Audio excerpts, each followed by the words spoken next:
When's the last time you took a break or a holiday from your business? Have you ever taken a break or a holiday? And if so, how long was it for and what did you do during that time? This episode is a little bit about taking a break from business and maybe some ways of doing it well versus ways of maybe not doing it so well and it being a bit of a waste of time.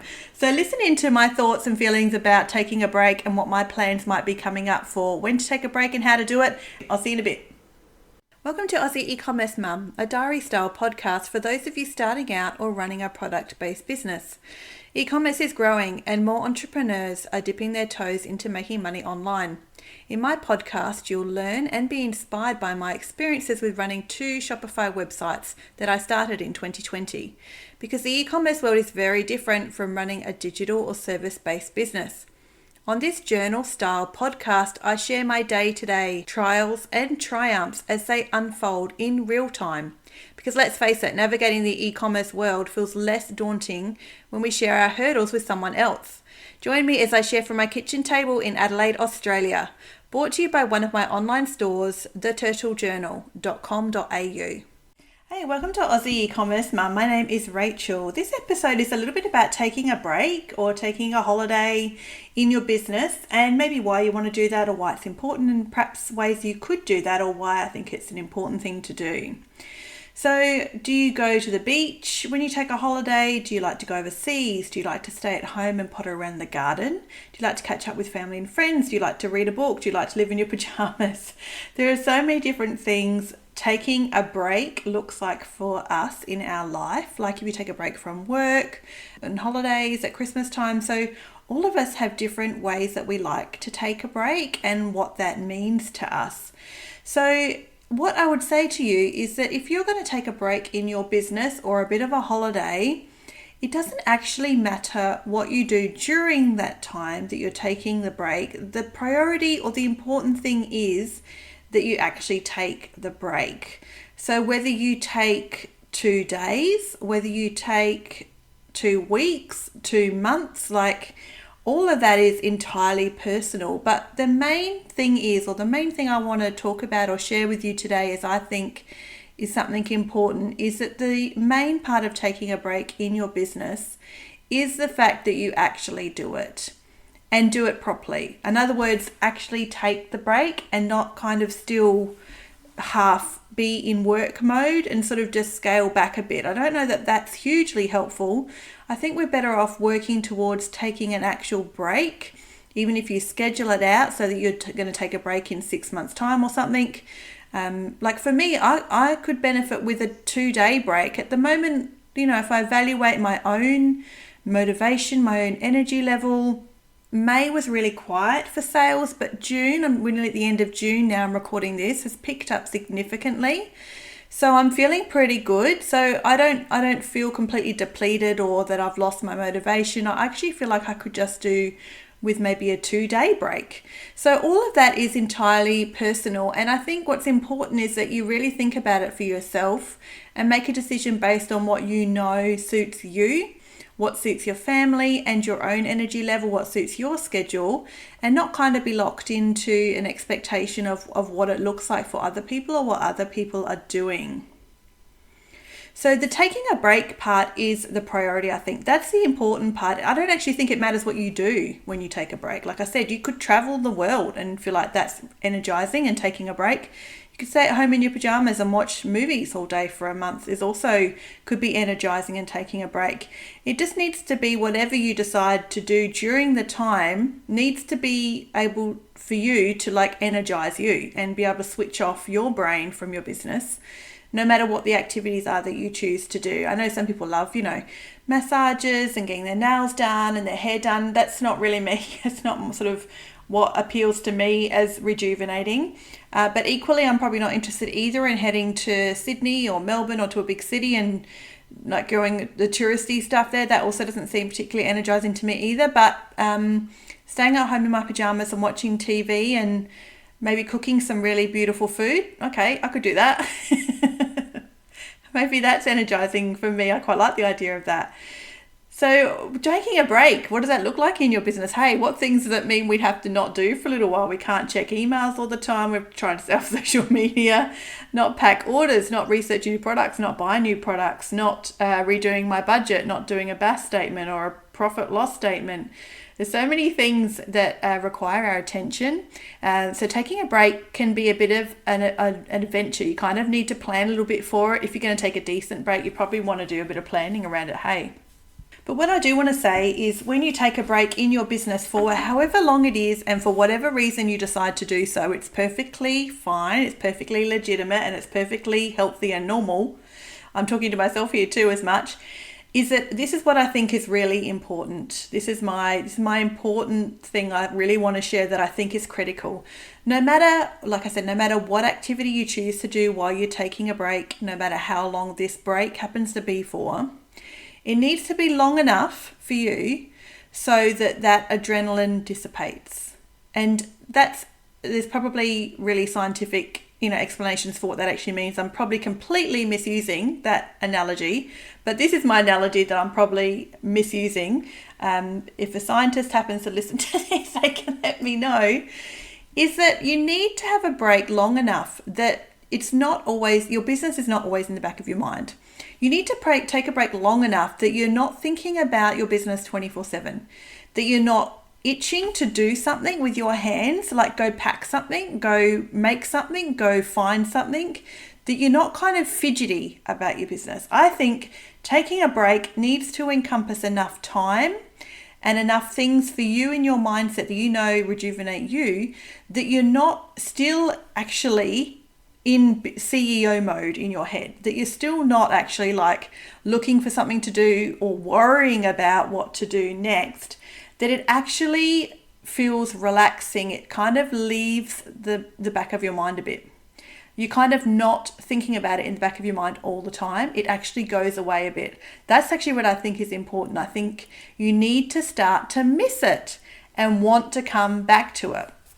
I found that with podcasting. I stopped podcasting at the end of March. I took all of April and May off. The whole of April and May, I didn't record a podcast or anything.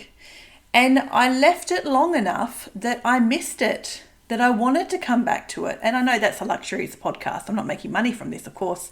It's not the same as running my business, but I think the principle's the same. I think it's still as important that whatever break you take from your business for however long needs to encompass enough time and enough activities for you and whatever you love, that the business sort of clears out the back of your mind a bit, and you can probably think far more creatively then too. Like, how much of our best work do we do as CEOs when we're not even in the business? You can be at the shops, you could be in the shower, you could be watching a movie, you could be like walking around and hiking in a national park, you could be at the zoo with your kids, you could be, I don't know, any other 100 places. And sometimes those times are when we find our best creative energy as a CEO in our business, because the mindset of us as a business owner is so important. So that's actually what I wanted to share as my kind of critical, important take-home point for this episode is, if you're going to take a break, do so in a manner that means you're not fidgety about your business anymore. It's not nagging at you. It's not in the back of your mind. That kind of grind and the adrenaline, the roller coaster, kind of takes a backseat and dissipates a little bit. And you actually feel yourself far more relaxed in general. Your mind has got room to think about other things in your life. And then come back to it when you start to miss it, or you know that it's time to get back and ramp back up into business mode. So yeah, that's what I really want to share. It sounds maybe a little fluffy or a little like, is this a real episode? But it totally is a real episode. So I think it's really important. This is actually one of the reasons why I changed my Black Friday sales strategy at the end of 2022. What my plan was originally was to shift a heap of stock that was like factory second stock on Boxing Day and clearance it out on Boxing Day, so it didn't mess with my Christmas sales. But I realized in the lead up to Christmas, I didn't want to be working on Boxing Day.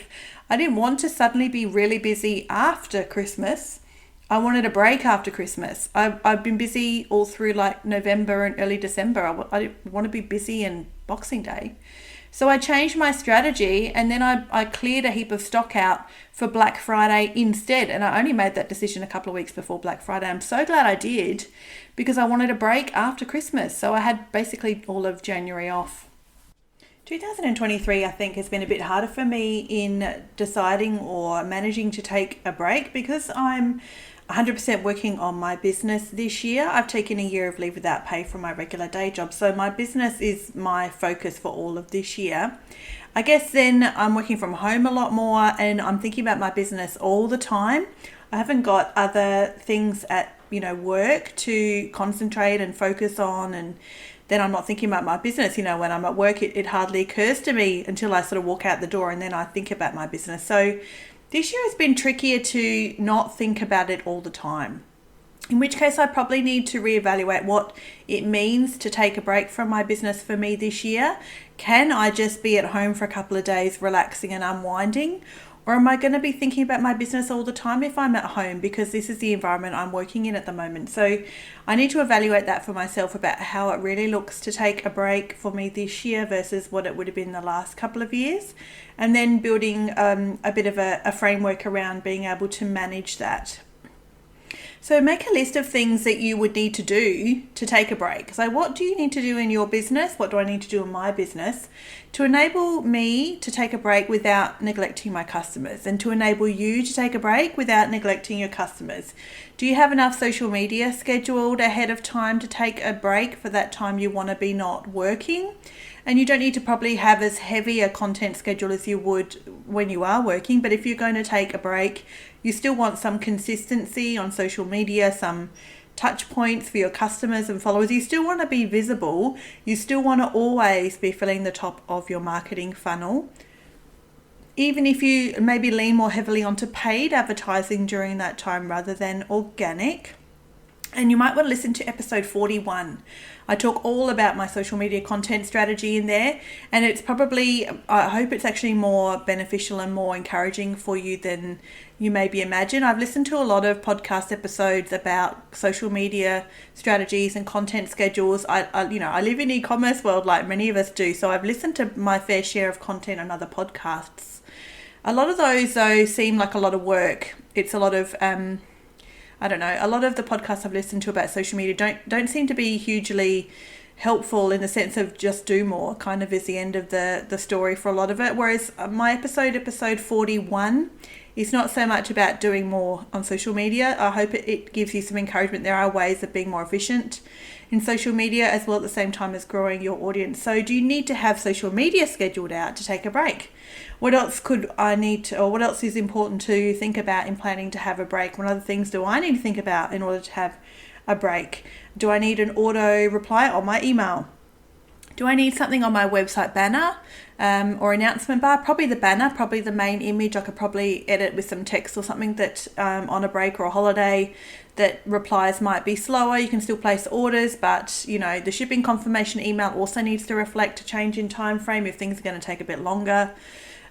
Do I need to think about a VA? Do I need to maybe consider paying somebody to keep on top of customer service emails and particularly DMs on social media? Because if people reach out about an order they placed by accident and they need to be refunded, or something they received that was damaged or faulty, and I don't respond for a week, that's a problem. So that's not acceptable. I need to work out ways around that. So when you think about your business and taking a break, what things do you need to put in place so that your customers are kind of in the loop and aware? Even a post on social media, an organic post, and just pin it to the top as well.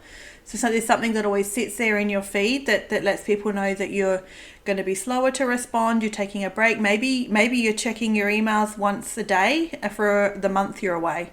Maybe you're happy to do that. Maybe you would rather pay someone to do that. There's all sorts of things that are probably worth thinking about putting in place in order to take a break well. So that when you do take a break, like I said, you need to really not have these things constantly pop up in your mind and worry yourself like, oh no, what if somebody emails me? They're not going to know I'm on a break. And then you're kind of running this gauntlet or this risk of someone not complaining or being upset because you didn't answer an email in a few days' time. So take the time now to think about a short list of things you would need to set in place, and then maybe give yourself a date. When do you want to take a break, and for how long? And then what does that break look like? Like I said, does it mean traveling? Does it mean staying at home? Is it for 2 days? Is it for a week, 2 weeks, or 2 months? Like what sort of break would be beneficial for you, enough that that adrenaline and that kind of roller coaster and that worry and stress of e-commerce quietens down a bit, and you don't have that constant nagging in the back of your mind about your business, in which case you're really not taking a break at all because you're thinking about it all the time. So maybe some things that could distract you or keep your mind busy on other things while you take a break, so that your mind's not all consumed with your business. So yeah, thanks for joining me on this diary style podcast. I hope my little encouragement and day-to-day experiences and thoughts are helpful for you, and where you might be at, or where you would like to be at in e-commerce. Maybe you're way further down the road, and this is just interesting to hear another e-commerce business perspective, what we're doing in the industry here in Australia in e-commerce. Head to my website. I'd love to hear from you. Send me an email. It'd be cool to chat and connect and get to hear what you do. And if you're in e-commerce, if you just started, are you thinking about it? Have you been doing it a long time? And if you're an Aussie too, for sure, reach out via email on my website. You can find me at aussieecommercemum.com.au. I'll see you next time. As always, keep learning.